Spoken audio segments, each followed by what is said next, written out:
Hello, good morning. All right. So apparently we need to we can't hear him right now. We'll try to get that sorted. But he's definitely on the line. Dr. Benjamin.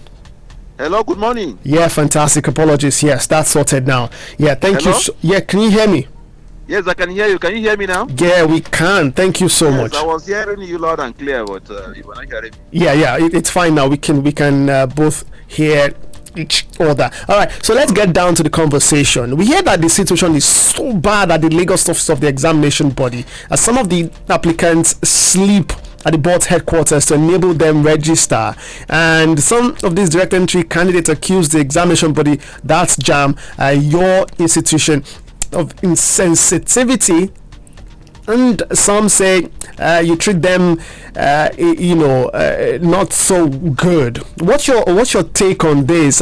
By the way, are you aware that some direct entry students sleep at the board's office in Lagos? Well, I'm not aware of that. I've seen a video that is being circulated, and I'm also surprised that people could just choose to go and sleep in a particular office. What we do with our registration is that at times we schedule candidates on dates for them to come for registration. So if you are not scheduled for that day and you choose to come on that day, certainly you will not be attended to. If you're traveling and you go to an embassy, you're giving an appointed date for you to come for interview. And if you decide to go any other day, you're on your own. And if you choose to sleep at the gate of that embassy, that is your own business. But I want to make something very clear. We are also parents. I've said this repeatedly. We cannot set out a policy to punish anybody. Whatever we do is out of a well thought out decision that we have come up with to address certain peculiarities. This year, if you have noticed, you will see that we are registering direct entry only in our offices, unlike the UTME candidates. And the reason being that we are alarmed at the rate at which the A-level certificate are being forged. And if you look at the preponderance of A-level schools, especially in the Southwest, and you understand why some of these things are happening and these hues and cries are coming from that angle. We did a study, a pilot study, and only in BUK, out of 146 A-level certificates that we verify, only 6 were genuine, 140 were fake. Wow. And we decided that, okay, for us to know how these things are being infiltrated into the system, we want to do this registration ourselves, so that we will check all the loopholes. And that explains why we restricted the registration to our offices. We didn't restrict the UTME registration to our offices. And even beside that, we started this registration in February. If you go to that office today, you will discover that there are no candidates. Why? Because they have gotten wind of information that it was not going to close on that Saturday that they thought it was going to be closed. The pressure on Friday was because everybody thought the registration was going to close on Saturday.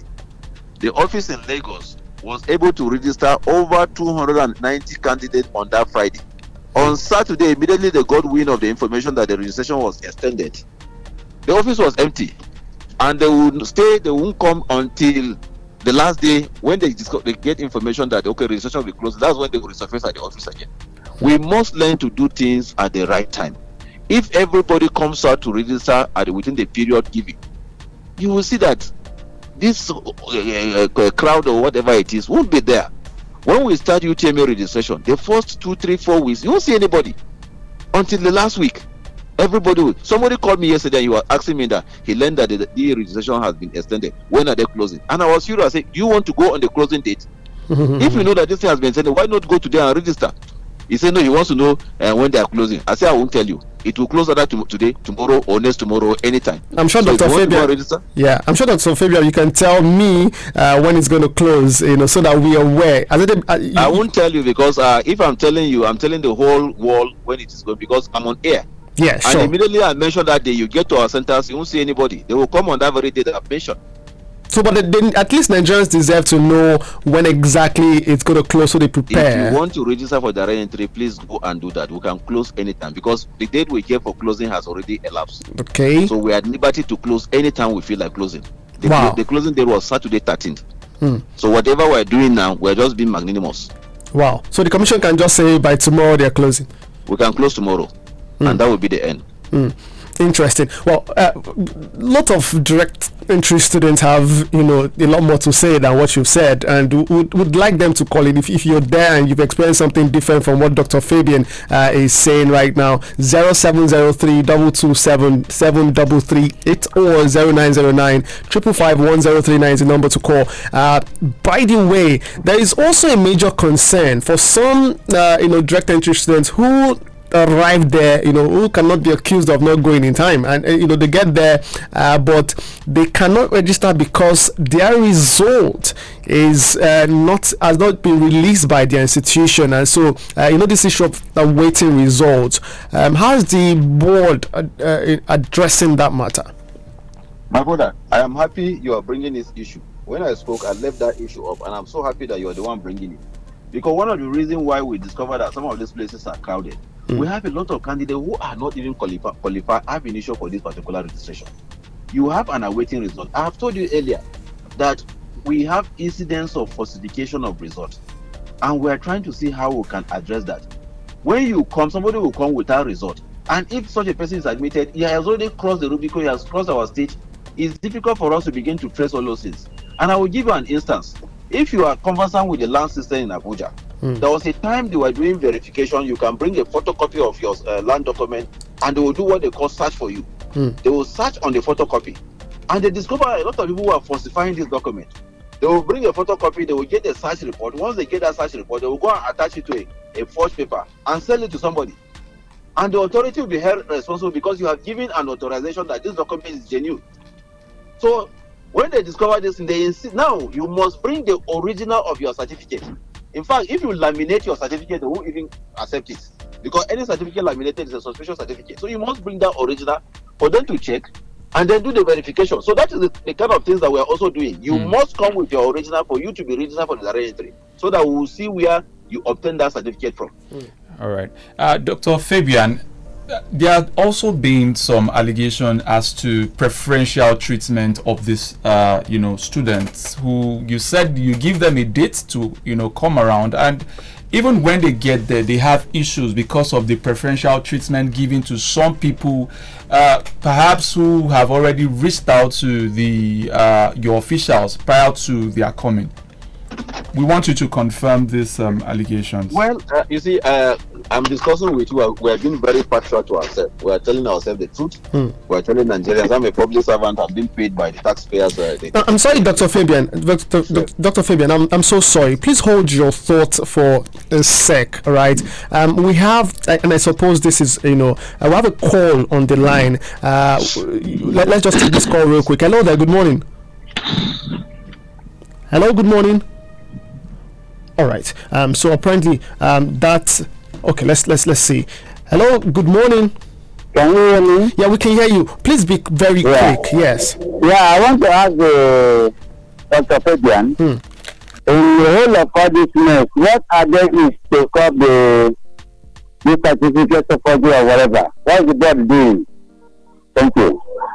All right. I suppose he did respond to that, but let's allow Dr. Fabian also talk about that. So, Dr. Fabian, real quick, you're just responding to two things real quick. The caller just said, what exactly is the board doing to curb this certificate forgery thing, right? And then yes. One of the things we've come up with measures. The restricted registration we're doing is just to find out the avenue at which these certificates have been infiltrated into the system. And besides that, I've told you we've introduced some measures that you must come with your result. There's a certificate that we don't accept awaiting results.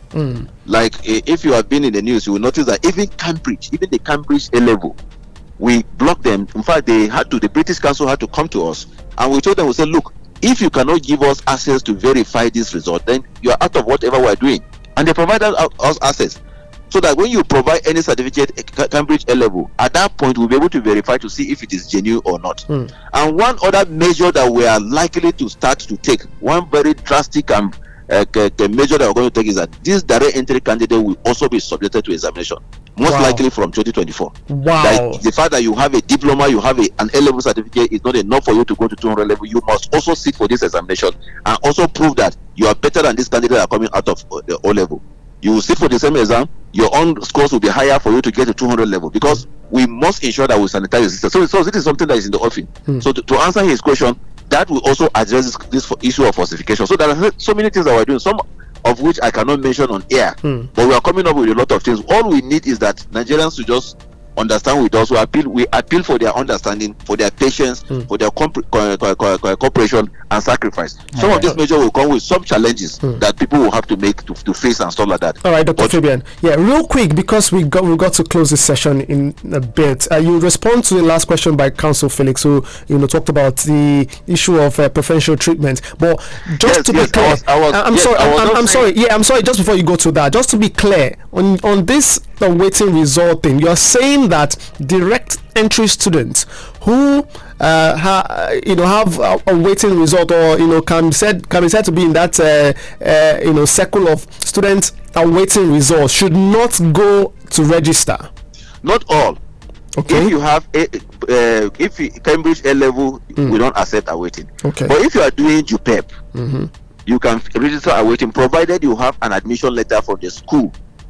Let's say University of Lagos JUPEP, and you have an admission letter from University of Lagos indicating that yes, you are the student, they have registered you for this JUPEP, you have a number, you can register. Because that's a letter, we can use that letter to trace your candidature, to be sure that yes, you actually register for this program, you are attending classes, you are going to write examination, and your result will come out. Because we don't want a situation whereby somebody will just go and falsify results somewhere, he never attended any school, and then he'll come and register. So some of these certificate A level, like JUPEP, like IJMB and all this things, once you provide those certificate admission letter from the institution that you are admitted for this program, all this thing, you can fill in for awaiting results. Cool. So we have provided this thing is on our website. You will see certificates that awaiting results are accepted, and those that we don't accept awaiting results. All right, cool stuff.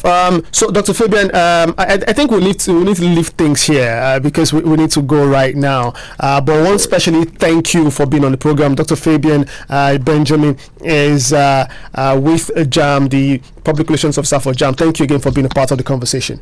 Thank you very much. I appreciate it. All right, after the short break, we'll be back in a moment, and then we'll talk about something also very important.